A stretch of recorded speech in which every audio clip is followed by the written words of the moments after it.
Good morning student. Seventh class home science subject आपका chapter number second हम कर रहे थे। चैप्टर नंबर सेकंड में हमने आपको 2 टॉपिक हमने कंप्लीट करा दिए थे पार्ट 2 तक। अब हम पार्ट 3 पर चलते हैं। हम पार्ट 2 के टॉपिक पे 2 टॉपिक आपको हमने कंप्लीट करा दिया था। अब हम पार्ट 3 पर चलते हैं, जिसमें आपका जो है थर्ड पॉइंट है। थर्ड पॉइंट आपका है विभिन्न समय के भोजन का आयोजन, यानी विभिन्न समय के भोजन का आयोजन। आहार आयोजन करते समय भोज्य पदार्थ का हमें बहुत सोच समझकर उसका चयन करना चाहिए। और भोज्य पदार्थ को अगर जब हम अपने खाने में अपने भोजन का चुनाव करते हैं, यानी उसको सजेस्ट करते हैं कि हमें ये करना है, पहले ही हम डिसाइड कर लेते हैं, तो हमें जो है उसे पूरे दिन भर की अपनी जो मेन्यू है उसको अच्छे से देखना चाहिए कि यानी हमारे भोज्य पदार्थ में वो सारी चीज़ें हैं, हमारे सुबह के नाश्ते में या हमारे दोपहर के लंच में या शाम के डिनर में हमारी वो सारी चीज़ें हैं जो हमारे शरीर को चाहिए। According to age, according to आपकी एज के अकॉर्डिंग आपको जो भी सारी चीज़ें हैं वो आपको आपके नाश्ते में, आपके लंच में, यानी पूरे दिन का आपका बैलेंस डाइट होना चाहिए। तो चलिए, हम दिन में हम कितनी बार आहार यानी भोजन करते हैं? कम से कम 3 या 4 बार करते हैं। जैसे सबसे पहले आ जाता है सुबह का नाश्ता, यानी रात के भोजन। और सुबह के नाश्ते में बहुत लंबा टाइम होता है और इसीलिए हमें सुबह का नाश्ता बहुत ज़रूरी करना चाहिए। नाश्ते की मात्रा और उसका प्रकार, उसका स्थान, मौसम, ये सब आपकी आदत पर निर्भर करता है। विभिन्न देशों में विभिन्न तरीके से नाश्ता किया जाता है। जैसे भारतीय जो है, यानी हमारे इंडिया में दूध, चाय या डबल रोटी या चाय के साथ पराठा और फल आदि लेते हैं। लेकिन कुछ लोग नाश्ते में, जो लोग चाय नहीं पीते, वो दही या लस्सी का अधिक प्रयोग करते हैं। किंतु जैसा भी नाश्ता हो, उसमें भोज्य पदार्थ ऐसे होने चाहिए जो आपके शरीर को पूरा न्यूट्रिशन दें, क्योंकि आपके शरीर में 6 या 8 घंटे 9 घंटे बाद आप अपने भोजन में, अपने शरीर में नाश्ते के ज़रिए भोज्य पदार्थ को ले रहे हैं। तो उसमें आपका ज़रूरी है कि उसमें वसा और कार्बोस काफ़ी मात्रा में होना चाहिए। सुबह के नाश्ते में फल का समावेश बहुत ज़रूरी है, यानी फल का समावेश इसलिए होना चाहिए कि उसमें विटामिन सी आपकी बॉडी के अंदर जाना चाहिए। सारे दिन में विटामिन सी का 1/3 भाग प्राप्त आपको ज़रूर होना चाहिए। और बच्चों को स्कूल जाने से पहले शांतिपूर्वक घर में नाश्ता बैठकर ज़रूर करना चाहिए। जो बच्चे संतुलित यानी पेट भर के नाश्ता करते हैं, तो उनका मन भी अच्छे से पढ़ाई में लगता है और उनके शरीर में भी इतनी एनर्जी होती है कि वो पूरा दिन अपनी एनर्जी को बनाए रखते हैं। इसके बाद आ जाता है आपका दोपहर का भोजन। दोपहर का भोजन शीघ्र पचने वाला और सरलता से किया जाने वाला होना चाहिए।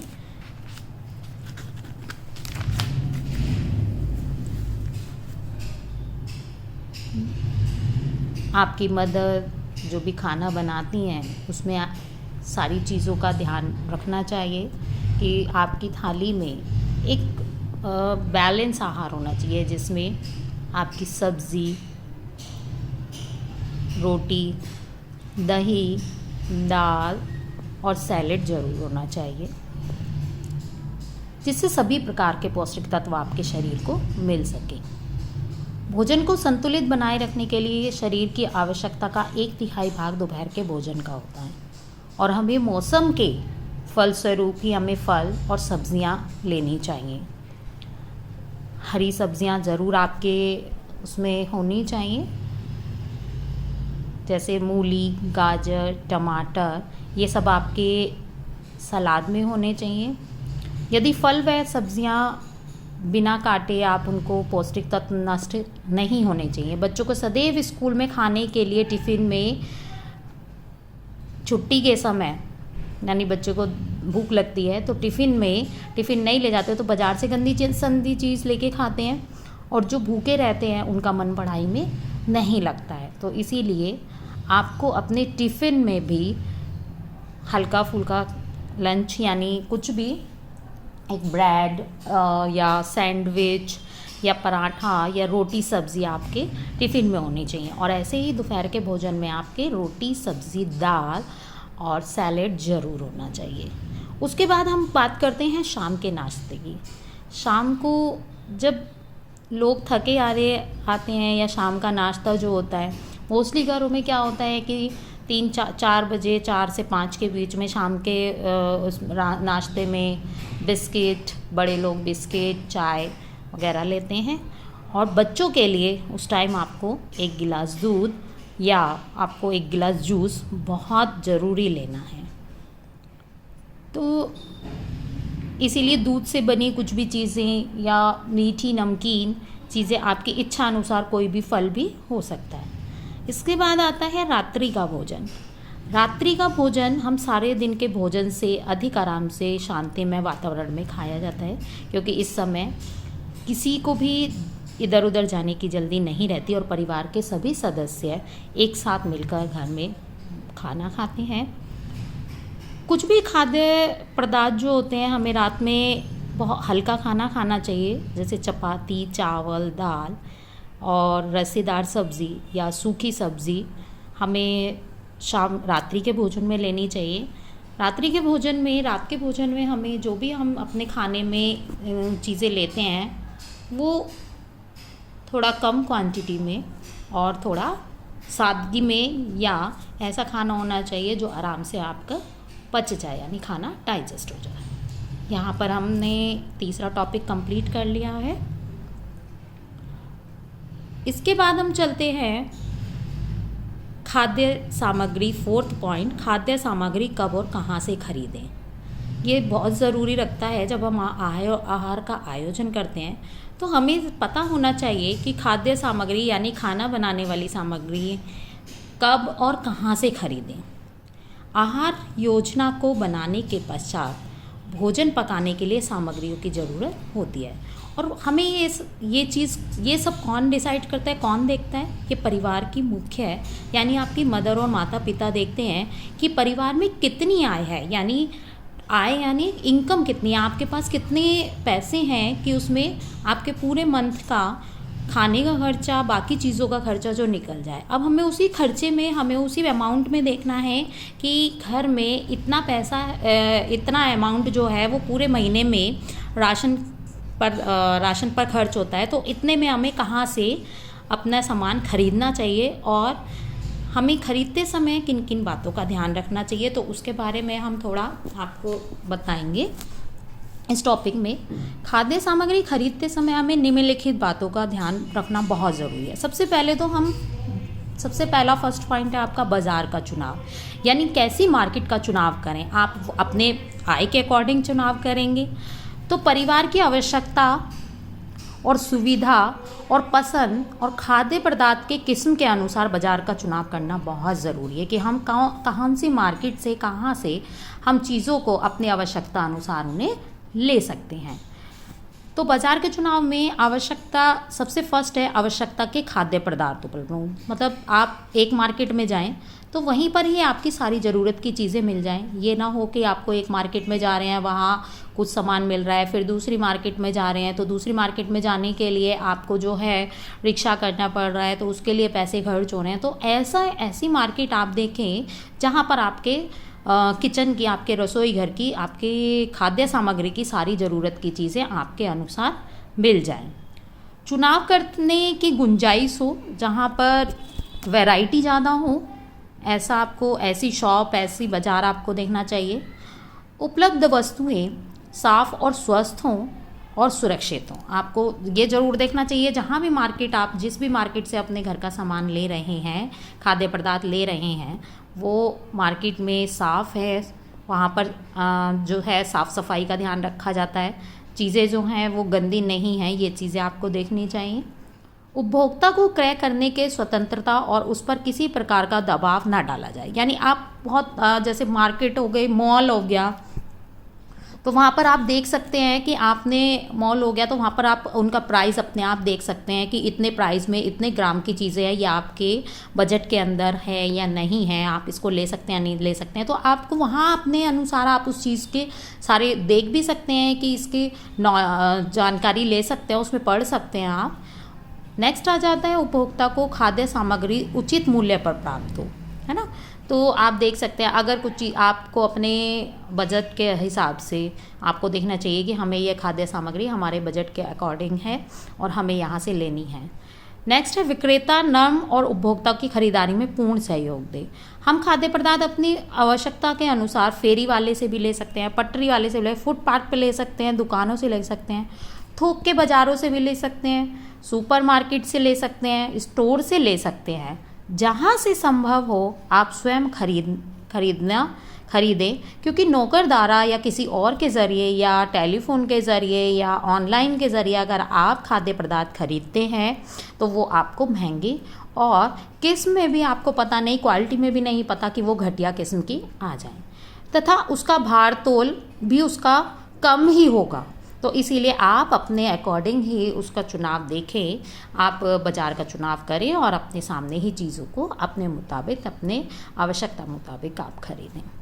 खाद्य पदार्थ की आवश्यकता, अब सबसे पहले जब आप बाज़ार में जा रहे हैं तो आपको सबसे पहले क्या करना है, आपको जो है जो घर में जो आपको खाद्य पदार्थ में जो चाहिए, अगर आप एक हफ्ते का सामान ला रहे हैं या 15 दिन का ला रहे हैं या आप पूरे मंथ का सामान ला रहे हैं तो उसमें ड्राई भी होगा, ड्राई चीज़ें भी होंगी और गीली चीज़ें भी होंगी। ये जैसे ड्राई ऐसे अनाज, दालें, मसाले, तो ये तो मासिक आवश्यकता अनुसार आप ले सकते हैं, यानी मंथली के अकॉर्डिंग ले सकते हैं। लेकिन जो शीघ्र नष्ट होने वाली चीज़ें होते हैं, दूध से बने पदार्थ, सब्जियां, फल, खाद्य पदार्थ, ये अधिक मात्रा में आपको स्टोर नहीं करनी चाहिए, क्योंकि मौसम के अनुसार सस्ते भी हो जाते हैं और अगर आप एक साथ इनको स्टोर कर देंगे तो उसमें से काफ़ी चीज़ें खराब भी हो जाएंगी।